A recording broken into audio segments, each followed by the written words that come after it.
Hello, welcome to my YouTube channel, Timmy Golden. Today, I want us to talk about something that I find very important because several years ago, I drifted into depression as a result of something that I experienced. Life happened to me. Life happens, but I did not want to admit it. Mental health is real, and we need to know about our mental health state at different times of our life and talk about it. It is unlike physical health where you feel some pains in some part of your body and you know something is wrong.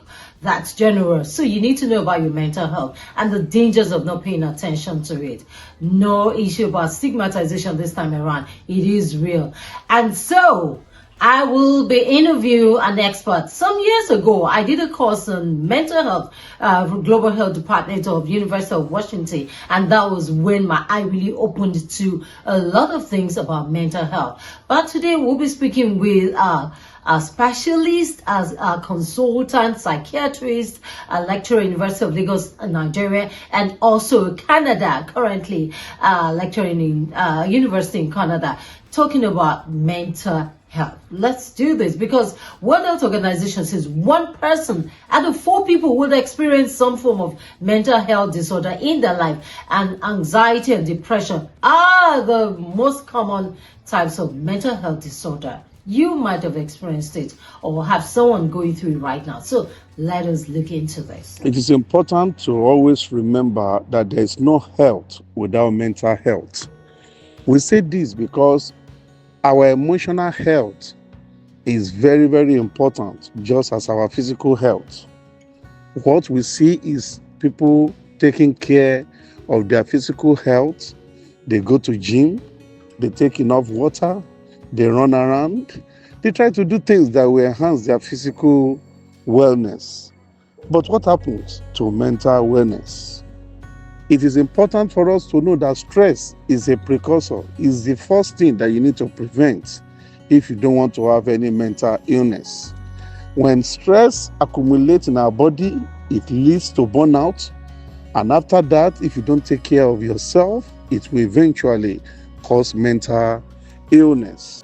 Many symptoms that constitute mental illness. That is why even sleeping, if you are not able to sleep, it can be a part of mental illness, but it will not be the only reason. There will be other clusters. Someone who is depressed will be down, will feel helpless, will feel hopeless, will feel suicidal, will not be able to sleep, will not be able to eat, will just be indoor, withdrawn from others. That alone is mental illness. So you don't pick a single symptom and say, oh, because I'm not sleeping, that's mental illness. You have to look at the clusters. Important for us that we should not neglect our mental health. As I said, mental fitness, mental awareness is key.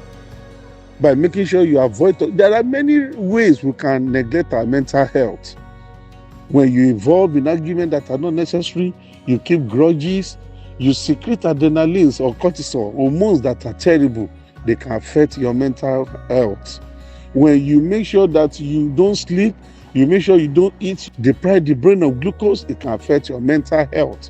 When you're in a toxic friendship, toxic relationship, it can affect your mental health. When you are continually putting yourself in a situation that is above you, setting goals that are above you, planning, doing things that you know your hands cannot reach, it will affect your mental wellness.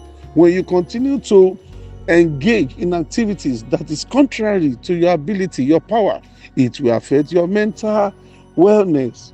So there are many things, there are many behaviors, there are many actions that when people take, that it will affect your psychology, your brain, your thinking.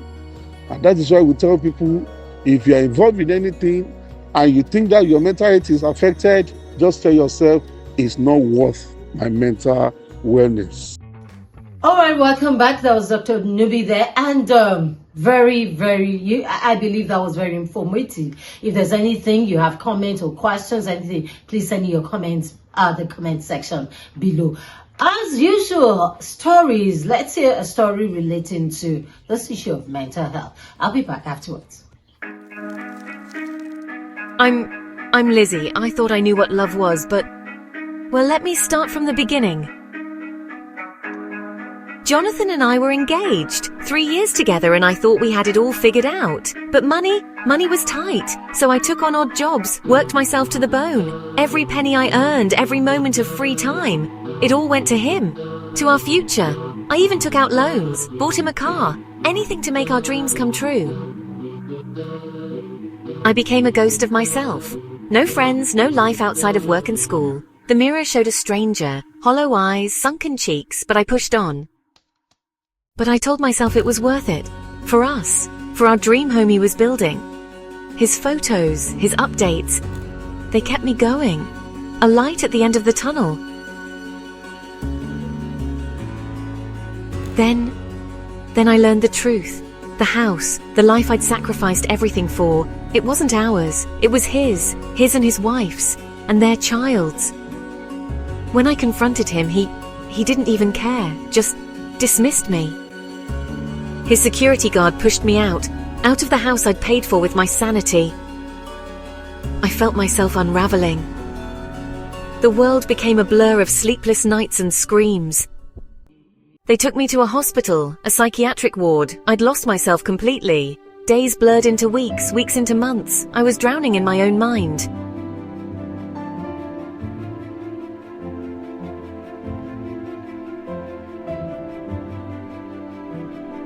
But slowly, with time and care, I found my way back to myself. It took a year of healing, of rediscovering who I was without him. Now I'm here, stronger, wiser, ready to live for myself, not for someone else's lies. My story isn't over, it's just beginning. And this time, I'm the author of my own life.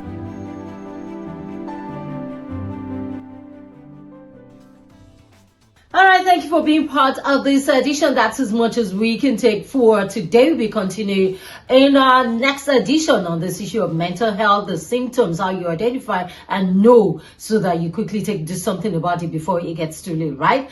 Please like and subscribe if you have not shared this video with someone. You might be saving a life. Thank you very much. And see you in the next video. Don't forget, go for good. Thank you.